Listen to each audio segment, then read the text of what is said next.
Chapitre 1 – L'origine sombre et oubliée des contes.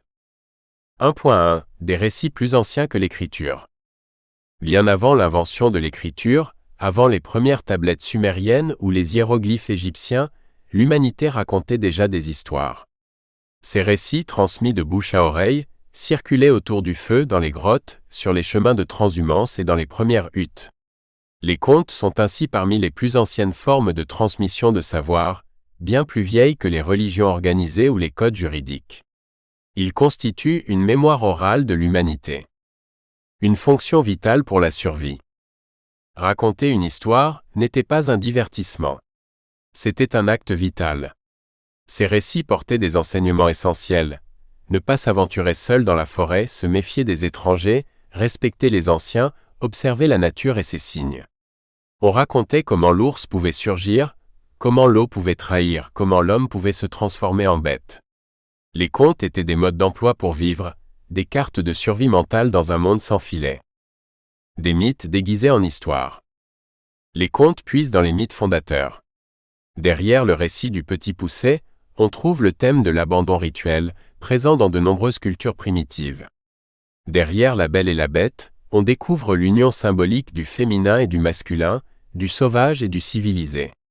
Ces histoires ont traversé les âges, se sont modifiées, mais portent encore les échos de rites anciens de fertilité, de passage, de mort et de renaissance. Des archétypes universels. On retrouve des structures narratives similaires chez les aborigènes d'Australie, les peuples inuits, les tribus d'Afrique, les Celtes, les peuples d'Amazonie. Ces récits parlent d'un héros souvent faible ou naïf, qui traverse des épreuves, rencontre des êtres surnaturels, apprend une leçon et revient transformé. Ces motifs universels, identifiés par Carl Jung comme des archétypes, sont les piliers de l'inconscient collectif. Le conte est une matrice partagée par tous les peuples. Une transmission vivante et mouvante. Parce qu'ils étaient transmis oralement, les contes n'étaient jamais fixes. Chaque narrateur, chaque village, chaque époque adaptait les récits selon ses besoins, ses peurs, ses espérances. Le conte est vivant, il change de forme, de ton, de héros, mais conserve son squelette symbolique. Il s'adapte au temps, mais parle toujours à l'âme. Un langage avant les mots écrits. Les contes ont précédé les livres, mais ils ont aussi forgé l'imaginaire collectif bien avant que l'on sache lire. Ils sont les premiers logiciels de l'esprit humain. En eux s'inscrit une grammaire émotionnelle, une logique invisible qui structure la pensée, les émotions, les croyances. Ils enseignent sans imposer. Ils guident sans commander. Le conte est une sagesse sans dogme. 1.2 Des contes pour conjurer la peur. La peur est l'un des premiers moteurs de la création des contes.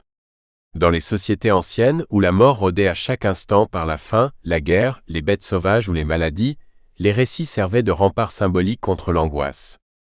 Raconter une histoire n'était pas un simple loisir, mais une manière de poser des mots sur l'inconnu, de donner un visage à l'effroi et donc de mieux le maîtriser. Nommer le monstre, c'est déjà l'apprivoiser. L'imagination humaine a toujours été plus féconde que la réalité. Face à l'invisible, à l'inexpliqué, à l'angoisse nocturne, les contes inventaient des figures, ogres, sorcières, loups, diables, dragons. Ces entités incarnaient les peurs collectives, celles de l'abandon, de la faim, du viol, de l'exil, de la maladie. En leur donnant une forme, une voix, des intentions, le conteur les rendait plus accessibles. Un monstre avec un nom est moins effrayant qu'une angoisse diffuse. Un cadre sécurisé pour explorer l'horreur. Le conte est un théâtre rituel.